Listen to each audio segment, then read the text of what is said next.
दोस्तों नमस्कार। आज मैं आपके सामने किसी राजनीतिक दल का प्रवक्ता बनकर नहीं, बल्कि इस देश का एक चिंतित नागरिक बनकर खड़ा हूँ। मैं उस भारत की बात करने आया हूँ जो कभी दुनिया को आशा देता था, लेकिन आज खुद आशंकाओं के बीच खड़ा दिखाई दे रहा है। मैं उस आम आदमी की आवाज़ लेकर आया हूँ जो हर सुबह बढ़ती महंगाई, घटती आमदनी और टूटते सपनों के बीच अपनी जिंदगी को संभालने की कोशिश कर रहा है। आज सवाल सिर्फ पेट्रोल और डीजल की कीमतों का नहीं है, सवाल सिर्फ सोने के दामों का नहीं है, सवाल सिर्फ डॉलर के मुकाबले रुपए की कमजोरी का नहीं है, सवाल उससे कहीं बड़ा है। सवाल है, क्या देश की जनता को समय रहते सच बताया गया? क्या जनता को चुनावी नारों और विकास के सपनों के पीछे छिपी आर्थिक हकीकत से दूर रखा गया? क्या सत्ता ने संकट को तब तक छुपाए रखा जब तक चुनाव खत्म नहीं हो गए? जब चुनाव हो रहे थे तब मंचों से कहा जा रहा था कि भारत दुनिया की सबसे तेजी से बढ़ती अर्थव्यवस्था है। कहा जा रहा था कि भारत विश्वगुरु बनने जा रहा है। कहा जा रहा था कि भारत हर संकट का सामना करने के लिए तैयार है। लेकिन चुनाव खत्म होते ही अचानक देश को बताया जाने लगा कि हालात बेहद नाजुक हैं। पेट्रोल बचाइए, डीजल बचाइए, विदेशी यात्राएं कम कीजिए, सोना मत खरीदिए, खर्च कम कीजिए, ऑनलाइन काम कीजिए। अब जनता पूछ रही है कि अगर संकट इतना गहरा था तो चुनाव के दौरान देश के को सच्चाई क्यों नहीं बताई गई? आज हम इसी सवाल पर चर्चा करेंगे। साथियों, भारत एक लोकतांत्रिक देश है। चुनाव लोकतंत्र का उत्सव होते हैं, लेकिन क्या लोकतंत्र का अर्थ यह है कि जनता को सिर्फ वही बताया जो जाए जो सत्ता को लाभ पहुंचाए? क्या लोकतंत्र का अर्थ यह है कि कठिन सच्चाइयों को छुपाकर केवल सपनों का बाजार सजाया जाए? जब चुनावी रैलियां हो रही थी तब करोड़ों रुपए खर्च किए जा रहे थे, बड़े बड़े मंच सजाए जा रहे थे, रोशनी, प्रचार, विज्ञापन, सोशल मीडिया अभियान, सब कुछ चल रहा था। जनता को बताया जा रहा था कि भारत दुनिया की तीसरी सबसे बड़ी अर्थव्यवस्था बनने की ओर बढ़ रहा है।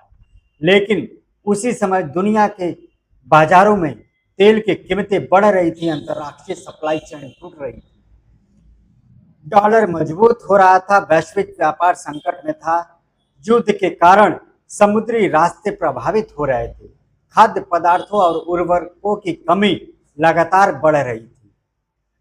तो सवाल यह है, क्या सरकार को यह सब दिखाई नहीं दे रहा था? अगर दिखाई दे रहा था तो जनता को सच क्यों नहीं बताया गया?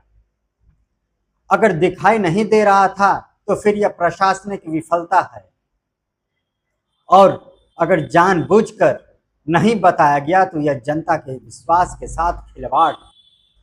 दोस्तों, आज दुनिया जिस संकट से गुजर रही है उसका सबसे बड़ा कारण ऊर्जा और संसाधनों पर बढ़ता संघर्ष है। रूस यूक्रेन युद्ध ने पहले ही वैश्विक अर्थव्यवस्था को हिला दिया था। उसके बाद पश्चिम एशिया में बढ़ते तनाव ने पूरी दुनिया की सप्लाई चेन को खतरे में डाल दिया। भारत एक ऐसा देश है जो अपनी ऊर्जा आवश्यकताओं के लिए बड़े पैमाने पर आयात पर निर्भर है।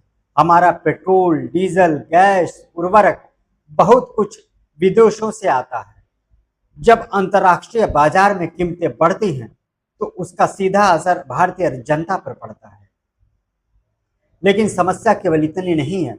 समस्या यह है कि भारत का व्यापार घाटा लगातार बढ़ रहा है। हम जितना निर्यात करते हैं उससे कहीं ज्यादा आयात करते हैं। इसका मतलब है कि हमें डॉलर की जरूरत लगातार बढ़ती जा रही है,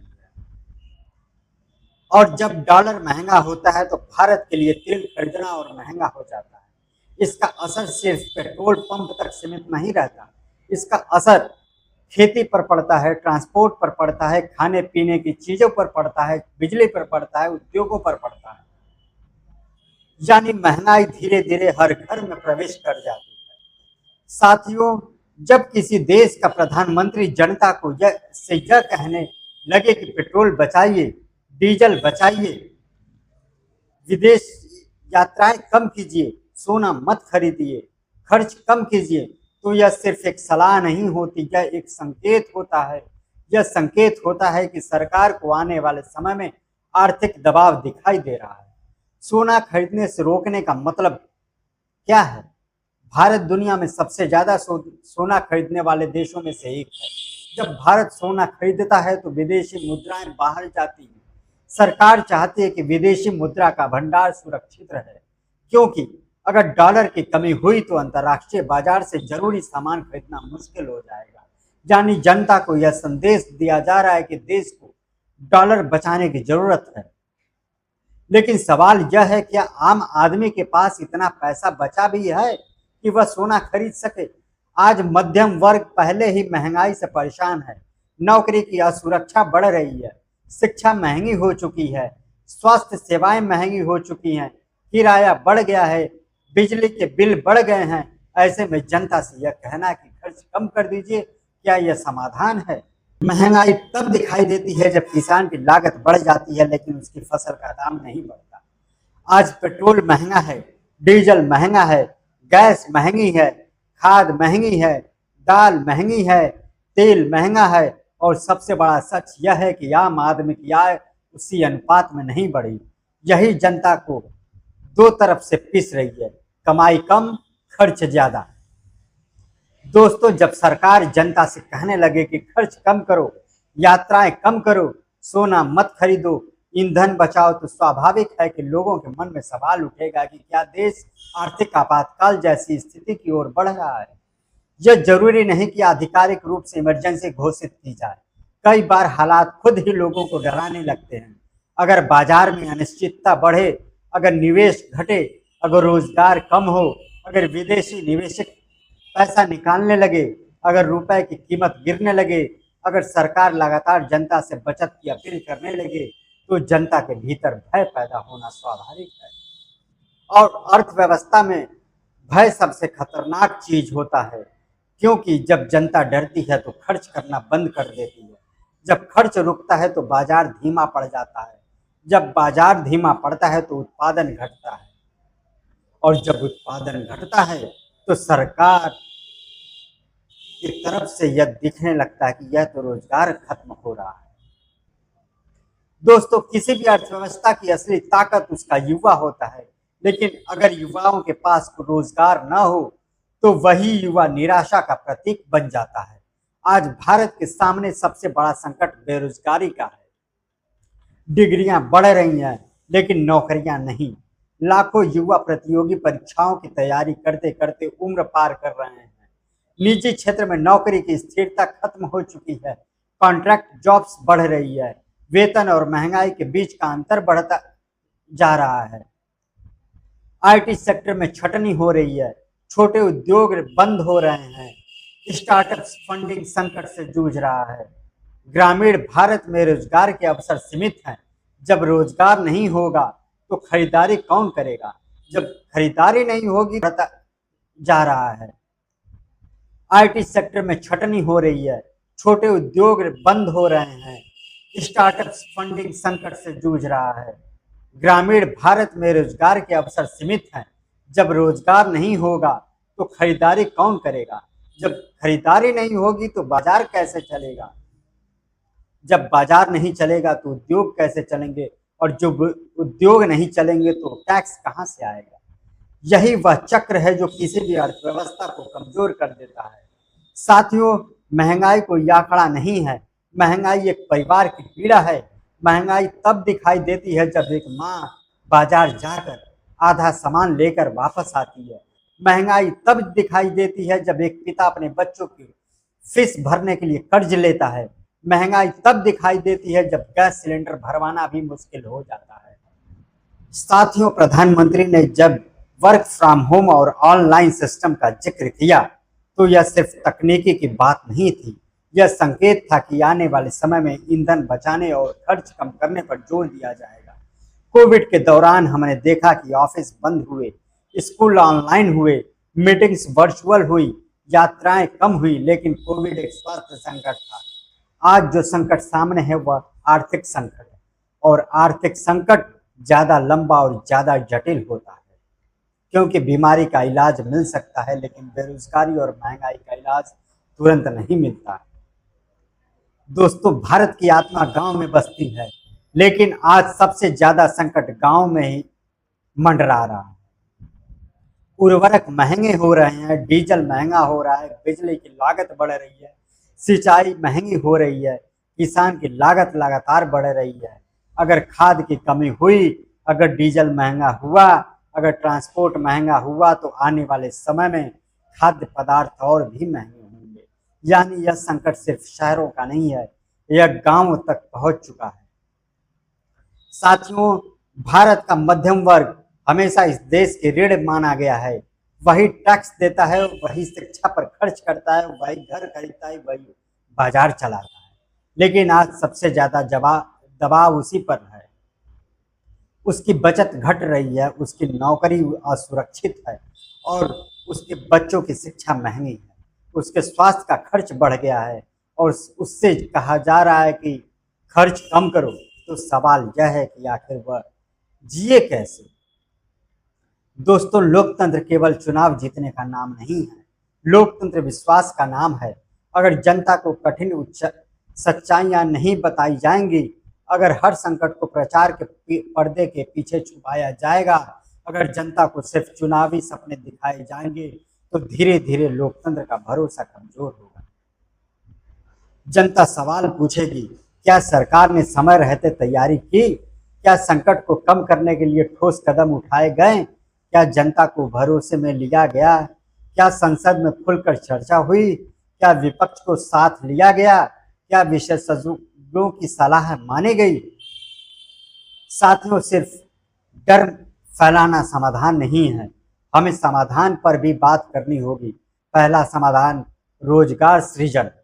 देश को बड़े पैमाने पर रोजगार देने वाली नीतियों की जरूरत है।